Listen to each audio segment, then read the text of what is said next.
नमस्कार, आप देख रहे हैं राष्ट्र खबर टीवी और राष्ट्र खबर की खास पेशकश में आज हमारे साथ खास मेहमान मौजूद है। जी हाँ, जो कि किसी पहचान की मोहताज नहीं है। जी हाँ, हरियाणा की बीजेपी महिला मोर्चा अध्यक्ष सुमित्रा चौहान।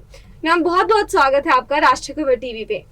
मैं सबसे पहले राष्ट्र खबर टीवी को बधाई देती हूँ, मुझे ये अवसर दिया, और सभी दर्शकों को नमस्कार करती हूँ। कोरोना मुक्त हो ये सबको दुआ करते हैं। सुमित्रा जी, कोविड के दौरान, कोरोना काल के दौरान भाजपा की ओर से जो ये पद है, जिस पद से आपको नवाजा गया है, कैसा फील करते हैं? भारतीय जनता पार्टी ने मुझे जो जिम्मेदारी दी है, हरियाणा प्रदेश महिला मोर्चा का अध्यक्ष बनाया गया है, उसके साथ साथ सेवा रसोई का संयोजक बनाया गया है।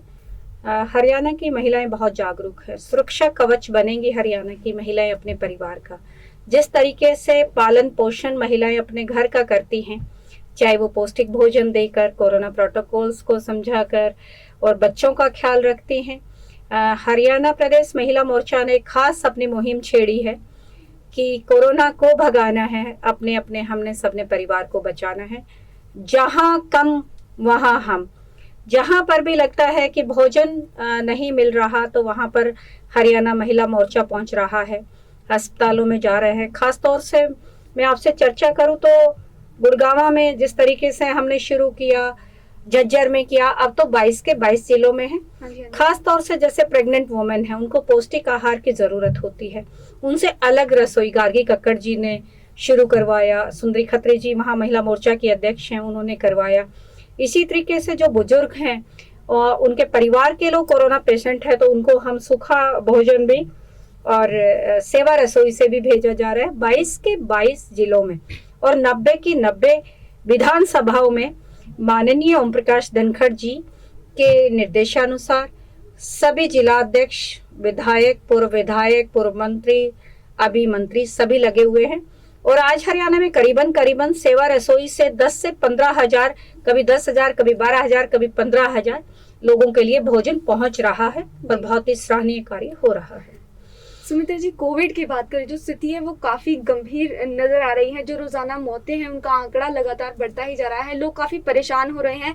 ऑक्सीजन की किल्लत की बात करें तो ऑक्सीजन की किल्लत से भी काफी परेशान हो रहे हैं। वहीं जो कोरोना काल के आने के बाद लोगों को आर्थिक मंदी हुई है, उससे भी काफी परेशान हो रहे हैं। वहीं महिलाओं की बात करें तो महिलाएं भी अपने घरों में सभी कैद होकर रह गए हैं, लेकिन महिलाओं को एक अलग सा जो है चैलेंज फेस करना पड़ रहा है। क्या कहेंगी?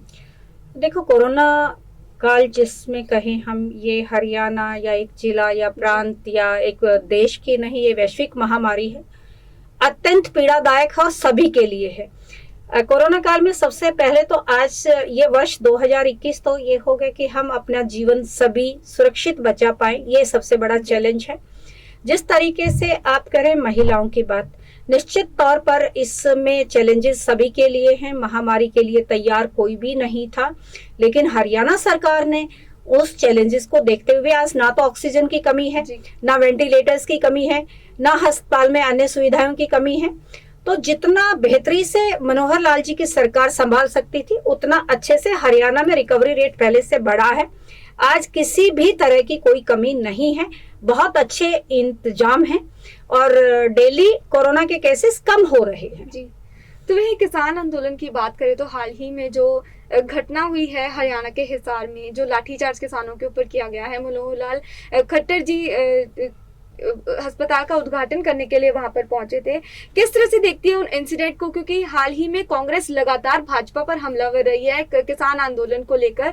वहीं जो विधानसभा में पिछली बार माननीय खट्टर सीएम हमारे, उनकी ओर से जो अपना भाव व्यक्त किया गया था, आंखों में आंसू उनके आ गए थे ट्रैक्टर खींचने वाली बात को लेकर, जो हाल ही में घटना हुई, कैसे रिलेट करेंगे उसको इससे? मैं मनोहर लाल जी को, माननीय मुख्यमंत्री हरियाणा को बधाई देती हूँ। वो मानवता के प्रतीक हैं। जिस तरीके से पारदर्शी, शराफत और ईमानदारी के लिए उनको पूरे देश में जाना जाता है, विश्व में जाना जाता है। मानवता के नाम पर भी मैं पूछना चाहती हूँ राष्ट्रीय खबर के माध्यम से किसान नेताओं से, मैं भी एक किसान की बेटी हूँ, नतमस्तक होकर नमस्कार करती हूँ। आज जीवन बचाना किसी का क्या गलत है? वो एक अस्पताल का उद्घाटन करने जा रहे थे, उसका विरोध करना कितना जायज है? वो जीवन बचाने के लिए जा रहे थे। उस अस्पताल में किसान के बच्चे नहीं होंगे मरीज? क्या महिलाएं नहीं थी हमारी बहनें? राजनीति करने का और अपनी मांग रखने का बहुत समय आएगा। अभी वक्त है सारे राजनीतिक दलों को, सभी वर्गों को एक साथ चलने का, एक साथ कोरोना से लड़ने का। लड़े अभी। कितना अच्छा लगेगा कि सबसे पहले सारे किसान नेता ये कहें, मुख्यमंत्री जी सभी पहले सारी बातें भूलकर हम पहले अपने प्रांत को कोरोना मुक्त बनाएंगे। निरंतर जिस तरीके का विरोध हो रहा है ये जायज नहीं है।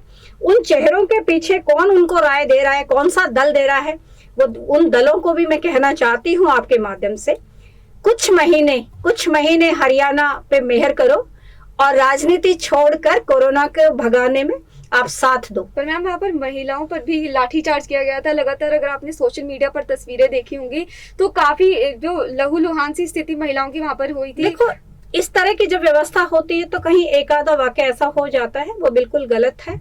लेकिन मैं एक बात कहूंगी, इस बात का वहां की परिस्थिति को देखा जाता है। किसान नेताओं से मैं आपके माध्यम से भी आग्रह करना चाहती हूँ, सबसे पहले वो अपनी जिद छोड़े और जो उनके पीछे हैं मानवता के लिए आगे आए, इस प्रदेश से कोरोना को भगाएं। और जिस तरीके से आज लॉकडाउन का, क्या उनके लिए कोई कानून नहीं है? ना सुप्रीम कोर्ट है, ना हाई कोर्ट है, ना उनके लिए राजनीतिक व्यवस्था है। इस तरह की अराजकता का माहौल फैलाने में किसने उनको लाइसेंस दिया है? मैं आपसे भी पूछना चाहती हूँ, एक मीडिया के वर्ग से भी पूछना चाहती हूँ, ये कितना सही है इस समय? क्या कानून किसान पर लागू नहीं होगा? अगर सरकार आज कोई भी परिस्थिति से जूझ रही है तो वो जीवन बचाने के लिए है।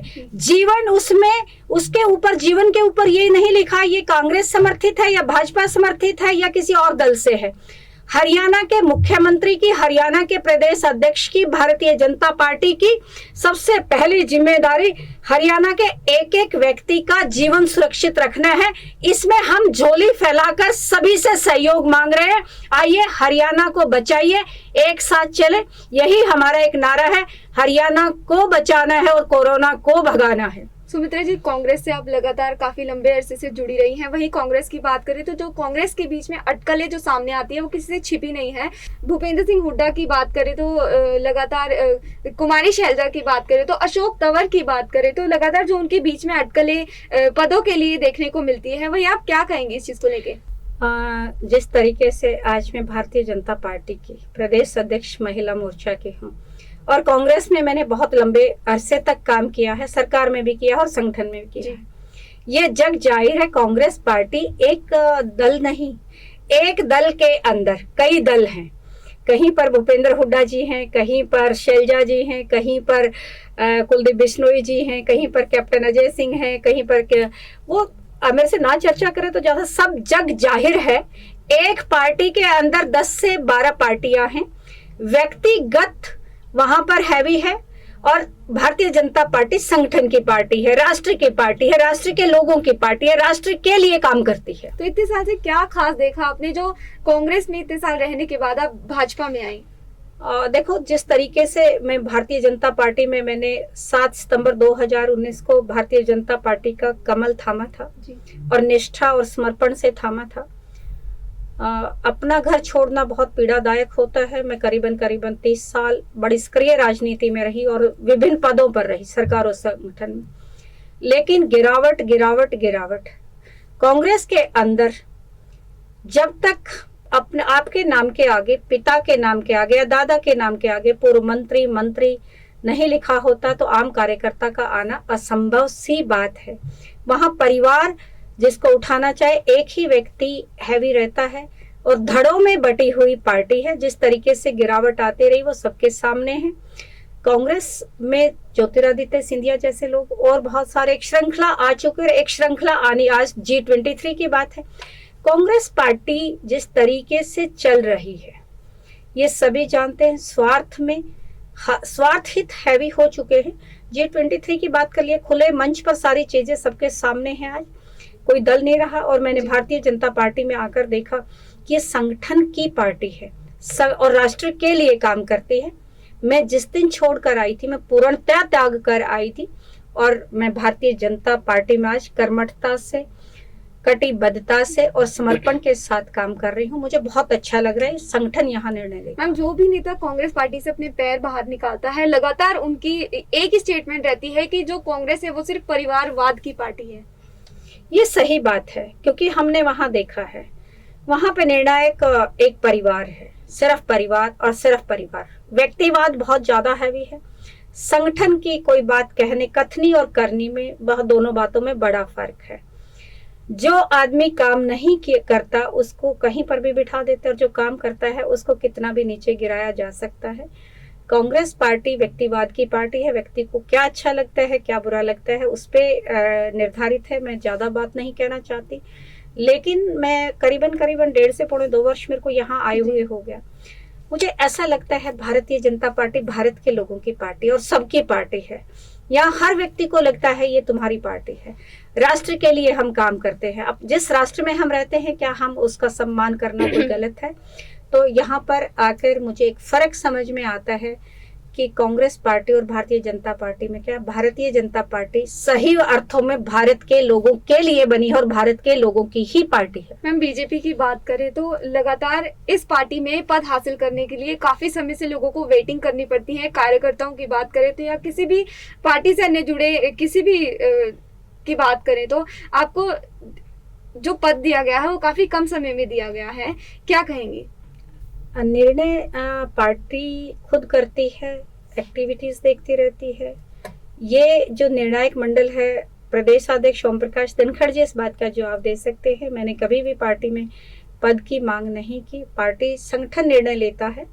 जब संगठन में कोई जिम्मेदारी दी जाती है तो संगठन निर्णय लेता है। आपका नेतृत्व निर्णय लेता है, और निर्णय जो लेने वाले हैं इस बात का जवाब वही दे सकते हैं। लेकिन मैं ये जवाब दे सकती हूँ, मेरे ऊपर जो पार्टी ने भरोसा जताया उसके लिए मैं दिन रात मेहनत करूंगी, और आधी आबादी को भारतीय जनता पार्टी के साथ जोड़ने के लिए भरसक प्रयास करूंगी।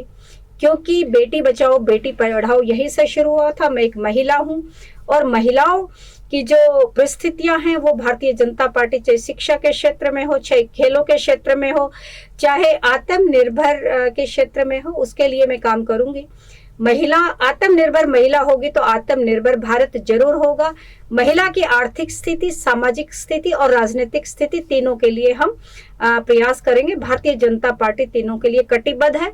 आधी आबादी है, संख्या में आधी है, तो निश्चित तौर पे हमें हर तरीके से उनका उत्थान के लिए काम करना। मैम, अगर हम पार्टीज को अलग रख के बात करें तो कांग्रेस या बीजेपी, जिसमें पार्टी में भी आपने काम किया, लगातार महिलाओं के लिए काम किया है। सुमित्रा चौहान ने हमेशा महिलाओं के लिए काम किया, और आगे भी क्या आप नया खास महिलाओं के लिए करेंगी, जिस तरह की परिस्थिति महिलाओं को सामना करना पड़ता है?